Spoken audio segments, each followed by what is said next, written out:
Hello दोस्तों, PK Rohila study point YouTube channel पे आपका एक बार फिर से स्वागत है। मैं पीके रोहिला आज आपके लिए करंट अफेयर्स पे बहुत से शानदार क्वेश्चन ले हर प्रकार के प्रतियोगी परीक्षाओं में करंट अफेयर का सेक्शन आता ही है और करंट अफेयर का सेक्शन जो है वो आजकल बहुत ही बढ़ता जा रहा है।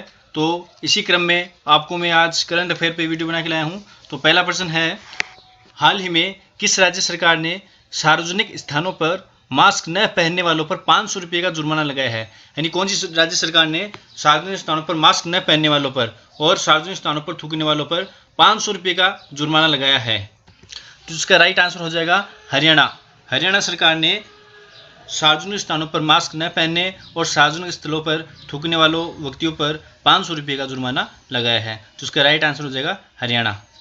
नेक्स्ट प्रश्न हम लेते हैं, हाल ही में किस देश में भारतीय पुरातत्व विभाग को 1100 साल पुराना शिवलिंग मिला है? नेपाल, वियतनाम, श्रीलंका या कोई नहीं? तो हाल ही में भारतीय पुरातत्व विभाग को 1100 साल पुराना जो शिवलिंग मिला है वो वियतनाम में मिला है। कौन से देश में मिला है? वियतनाम। भारतीय पुरातत्व विभाग है, इसकी जो स्थापना 1861 में हुई थी और इसका हेडक्वार्टर न्यू दिल्ली में है। नेक्स्ट प्रश्न है, हाल ही में कोरोना संक्रमण की वजह से किस राज्य ने सभी निजी अस्पतालों को अपने अधिकार में ले लिया? गुजरात, दिल्ली, महाराष्ट्र? तो इसमें से सही आंसर हो जाएगा महाराष्ट्र। महाराष्ट्र के बारे में एक इम्पोर्टेंट फैक्ट बता देता हूँ आपको कि मुफ्त स्वास्थ्य बीमा जो है वो देने वाला पहला राज्य महाराष्ट्र ही है। हाल ही में एशियन विकास बैंक ने कोविड-19 से लड़ने के लिए किस देश को $250 मिलियन का ऋण देने की घोषणा की है?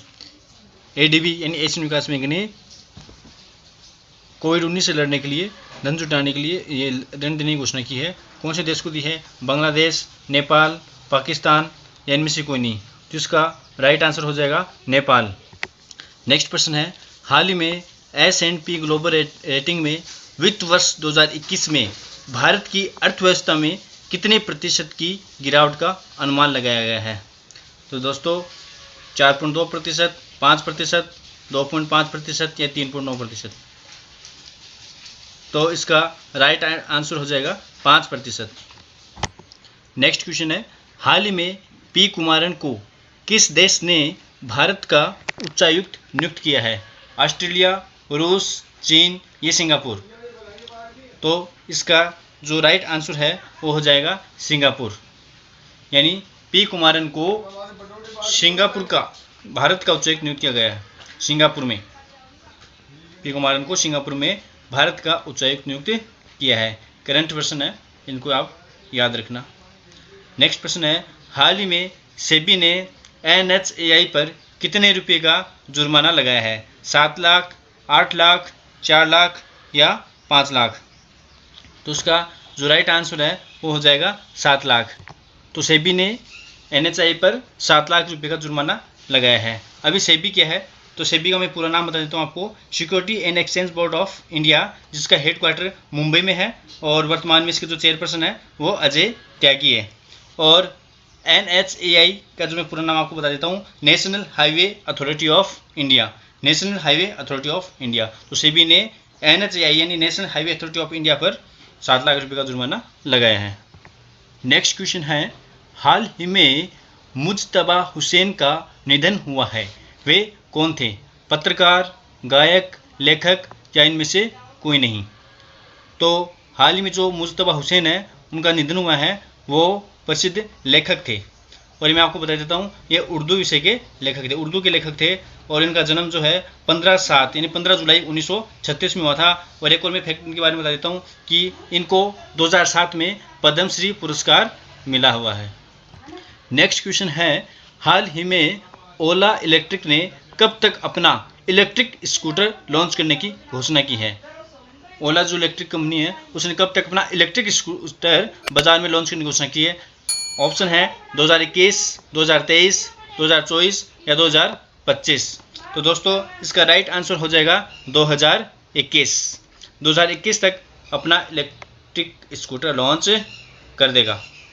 इसके बारे में और इम्पोर्टेंट फैक्ट बता देता हूँ कि ओला इलेक्ट्रिक कंपनी की जो स्थापना है 2010 में हुई थी और इसका जो हेडक्वार्टर है वो बेंगलोर में है और वर्तमान में इसका जो सीईओ है भावेश अग्रवाल। वर्तमान सीईओ इसके हैं भावेश अग्रवाल। नेक्स्ट क्वेश्चन की ओर बढ़ते हैं। हाल ही में न्यू डेवलपमेंट बैंक का नया अध्यक्ष किसे नियुक्त किया है? एनडीबी न्यू डेवलपमेंट बैंक का नया अध्यक्ष किसे बनाया गया है?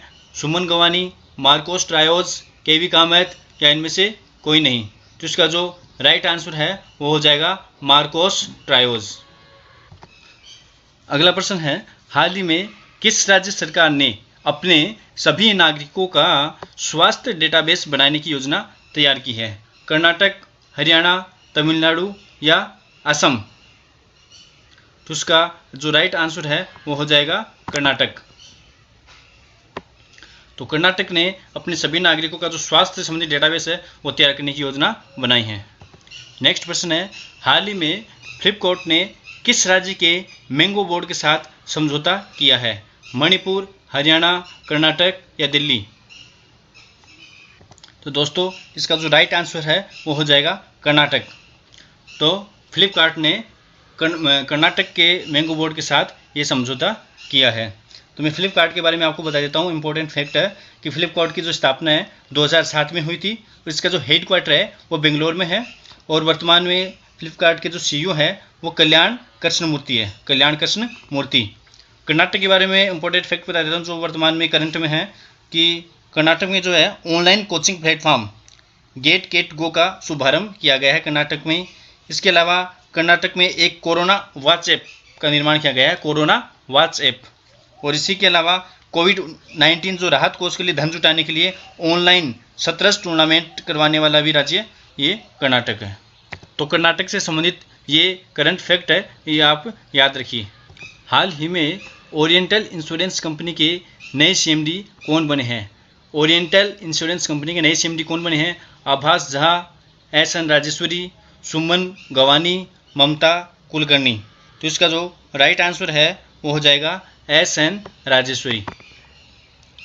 ओरिएंटल इंश्योरेंस कंपनी के नए सीएमडी एसएन राजेश्वरी।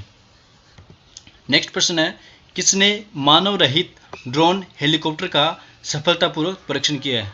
यानी कौन से देश ने मानव रहित ड्रोन हेलीकॉप्टर का सफलतापूर्वक परीक्षण किया है? अमेरिका, जापान, भारत या चीन? तो इसका जो सही आंसर है वो है चीन। यानी चीन ने मानव रहित ड्रोन हेलीकॉप्टर का सफलतापूर्वक परीक्षण किया है।